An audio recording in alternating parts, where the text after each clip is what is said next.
Supreme court को देखना चाहिए। कोई आम आदमी अगर सुप्रीम कोर्ट के खिलाफ कुछ बोले तो आप तुरंत पिटीशन डाल देते हैं, उसको जेल में भर देते हैं। सुप्रीम कोर्ट ने कहा था कि आप बुलडोजर नहीं चलाएंगे, अगले ही दिन योगी आदित्यनाथ ने बुलडोजर चला दी। तो कहीं ना कहीं योगी आदित्यनाथ सुप्रीम कोर्ट को वो इज्जत नहीं दे रहा है जो उसको देनी चाहिए। जब राम मंदिर का फैसला आया तो हम भारत के मुसलमानों ने क्या कहा कि ये फैसला अच्छा नहीं है। मैं जब कहता हूँ कि ये फैसला अच्छा नहीं है तो ये आजादी भारत के संविधान ने मुझे दी है। किसी ने सुप्रीम कोर्ट को हिंदुत्व कोर्ट नहीं कहा। जो लोग भी सुप्रीम कोर्ट को शरिया कोर्ट, सुप्रीम कोर्ट को पाकिस्तानी कोर्ट, मुस्लिम कोर्ट कह रहे हैं, वो असल में देशद्रोह का काम कर रहे हैं। जो भी आदमी आरएसएस में जाता है, जितना भी पढ़ा लिखा हो, दिमाग में उसको गोबर आ जाता है। तो जगदीप धनखड़ जी शायद संविधान भूल चुके हैं। आपको हिंदुत्व, हिंदू राष्ट्र बनाना है तो ये देश आपके लिए सूटेबल नहीं है। आप जाओ नेपाल चल जाओ, आप इजराइल चल जाओ, भारत आजाद था, आजाद आजाद रहेगा। टीवी 10 भारत, सच की ताकत। जय हिंद दोस्तों, मेरा नाम है रजा अंसारी। सुप्रीम कोर्ट ने कल बड़ा फैसला तो नहीं सुनाया है मगर बड़ी टिप्पणी की है। सुप्रीम कोर्ट ने 7 दिनों के अंदर सेंटर से जवाब मांगा है और अगली सुनवाई 5 मई को होने जा रही है। इसी को लेकर नफीस है, यूट्यूबर है, इनसे हम जानेंगे और समझने की कोशिश करेंगे कि इस पूरे को किस तरह से देख रहे हैं। सुप्रीम कोर्ट ने कल कहा है कि कोई भी जमीन को डी नोटिफाई आप नहीं कर सकते, जो जैसी वैसी रहेगी। उसके बावजूद योगी आदित्यनाथ ने 58 एकड़ जमीन को मतलब के सरकारी घोषित किया। देखिए, इसमें नया तो कुछ नहीं है। इससे पहले भी सुप्रीम कोर्ट ने कहा था कि आप बुलडोजर नहीं चलाएंगे, अगले ही दिन योगी आदित्यनाथ ने बुलडोजर चला दिया। तो कहीं ना कहीं योगी आदित्यनाथ सुप्रीम कोर्ट को वो इज्जत नहीं दे रहा है जो उसको देनी चाहिए और सुप्रीम कोर्ट का ये बहुत बड़ा अपमान है। सुप्रीम कोर्ट को देखना चाहिए कि अगर आप कोई आम आदमी अगर सुप्रीम कोर्ट के खिलाफ कुछ बोले तो आप तुरंत कंटेम्प्ट पिटीशन डाल देते हैं, उसको जेल में भर देते हैं। लेकिन एक राज्य का सीएम जिसका घर हिंदू और मुसलमान के पैसे से चलता है, कोई अपने बाप के पैसे से तो घर नहीं चलाता है ना। चाहे मोदी बड़े बड़े गाड़ी में घूमता हो, योगी बड़े बड़े गाड़ी में घूमता हो, उसको जो सैलरी मिलती हो, ये जो बड़े बड़े अच्छे अच्छे कपड़े पहनते हो, कहाँ से आता है? वो हिंदू का भी टैक्स का पैसा है, मुस्लिम का भी टैक्स का पैसा है।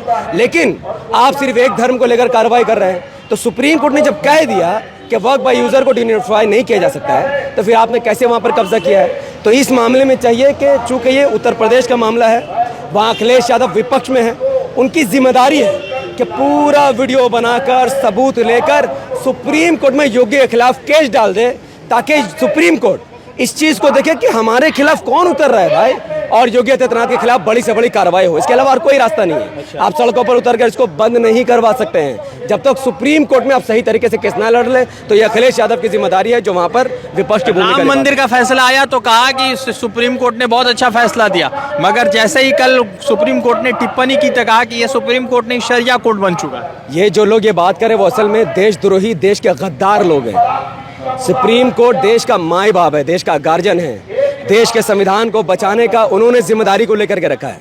अब सुप्रीम कोर्ट अगर संवैधानिक तरीके से कोई फैसला करता है और भारत का कोई भी व्यक्ति, सुप्रीम कोर्ट से आप अग्री डिसएग्री कर सकते हैं कि भाई हमें ये फैसला पसंद नहीं है, पर मानना सबको पड़ेगा।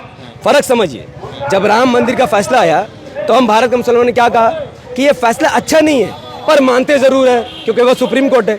मैं जब कहता हूँ कि ये फैसला अच्छा नहीं है तो ये आज़ादी भारत के संविधान ने मुझे दी है। मैं सुप्रीम कोर्ट का भी गुलाम नहीं, मैं सरकार का भी गुलाम नहीं, मैं आज़ाद नागरिक हूँ। मोदी अगर गलत बात कहेगा और कोई कानून पास करेगा तो हम कहेंगे कि हम इसे अच्छा नहीं मानते, पर चूंकि पास हुआ तो उसे मानना पड़ेगा। सेम सुप्रीम कोर्ट अगर कोई फैसला करेगा तो हम कह सकते हैं कि हम ये अच्छा नहीं लग रहा है, फैसला गलत फैसला है, संविधान के खिलाफ है, लेकिन मानना पड़ेगा। तो राम मंदिर के फैसले में हमने माना, विरोध भी किया, उसे एक्सेप्ट भी किया। कोई मुसलमान सड़कों पर नहीं उतरा, किसी ने सुप्रीम कोर्ट को हिंदुत्व कोर्ट नहीं कहा, किसी ने उस जज को उल्टा सीधा नहीं कहा जो असल में इसके पीछे का बहुत बड़ा जड़ था, जो बाद में राज्यसभा का मेंबर बना। आज जब सुप्रीम कोर्ट ये कहता है कि वक्फ बिल संविधान के खिलाफ है और आप ये कहते हैं, सुप्रीम कोर्ट ने ये नहीं कहा, सेक्शन ठीक है, बताया है, कम से कम इनडायरेक्टली ये हिंट तो दिया भाई ये ठीक नहीं है। जब सुप्रीम कोर्ट किसी मामले को कहता है कि हम इस पर स्टे लगा रहे हैं तो सुप्रीम कोर्ट डायरेक्ट मान रहा है कि ये संविधान के खिलाफ है। अगर किसी इंसान के खिलाफ होगा सुप्रीम कोर्ट क्यों मानेगा? सुप्रीम कोर्ट संविधान से चलता है। और आज जब ये फैसला मोटा मोटी थोड़ा बहुत वक्फ बिल के खिलाफ आया है, तो जो लोग भी सुप्रीम कोर्ट को शरिया कोर्ट, सुप्रीम कोर्ट को पाकिस्तानी कोर्ट, मुस्लिम कोर्ट कह रहे हैं, वो असल में देशद्रोह का काम कर रहे हैं। तो इस देश के जिम्मेदार लोगों को चाहिए उनके खिलाफ सबूत जमा करे और सुप्रीम कोर्ट में केस डाले, क्योंकि उनको भारत में रहने का कोई अधिकार नहीं है।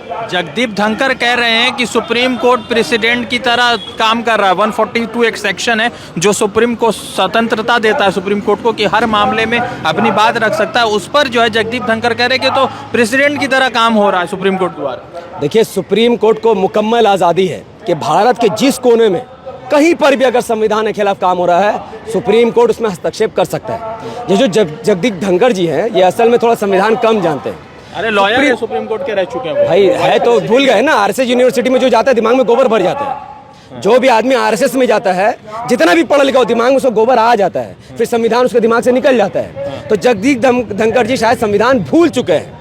और जगदीप धनखड़ जब ये बात कहते हैं कि नहीं सुप्रीम कोर्ट दखल नहीं, तो क्यों नहीं दखल देंगे? जो इस देश का पीएम है या प्रेसिडेंट है, सीएम है या होम मिनिस्टर है, आप जनता के नौकर है, इस बात को भूलिए मत। जब पहले के दौर में क्या होता था, एक राजा होता था जिसके बाप दादा की लाखों करोड़ों की प्रॉपर्टी होती थी, लोग उसके पास आते थे हाथ जोड़ करके, भैया उस गुंडे से बचाओ, उस मवाली से बचाओ, हमारी जमीन उसने कब्जा कर लिया। तब उसके सामने हाथ क्यों जोड़ते थे हम लोग? क्योंकि वो बेचारा फ्री का लोगों की मदद कर रहा है, अपने प्रॉपर्टी का इस्तेमाल करके वो अपना घर चलाता था, जनता से पैसे नहीं लेता था। आज का वक्त क्या है? आज पीएम हो, सीएम हो, प्रेसिडेंट हो, सुप्रीम कोर्ट का जज हो, एमएलए हो, एमपी हो, सबका घर हमारे और आपके पैसे से चलता है। हम लोग जब कोई सामान खरीदते हैं उसमें 10 रुपए का सामान हम 15 रुपए में खरीदते, क्यों?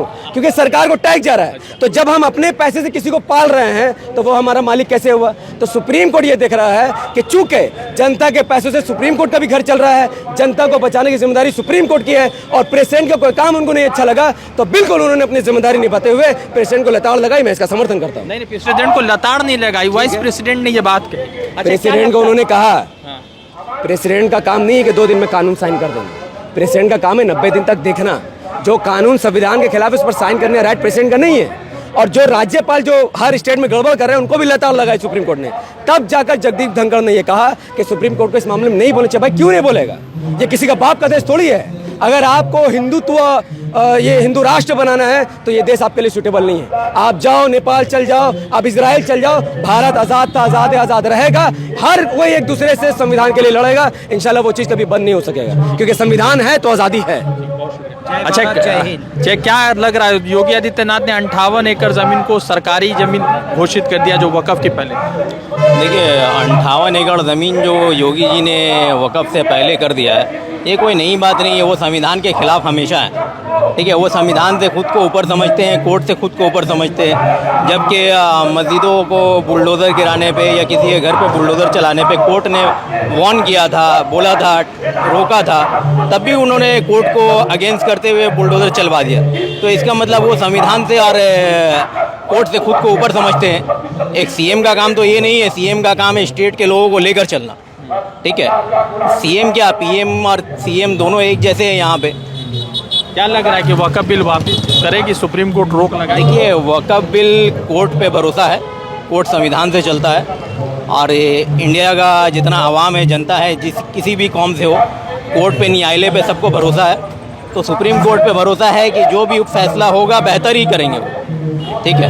ठीक है, तो ये बताइए कि जो लोग सुप्रीम कोर्ट को शरिया कोर्ट बता रहे हैं उसको किस तरह से आप देख रहे हैं पूरे? देखिए जो लोग शरिया कौम बता रहे हैं सुप्रीम कोर्ट को, या तो उन्होंने कभी संविधान को समझा ही नहीं, या तो कभी पढ़ा ही नहीं।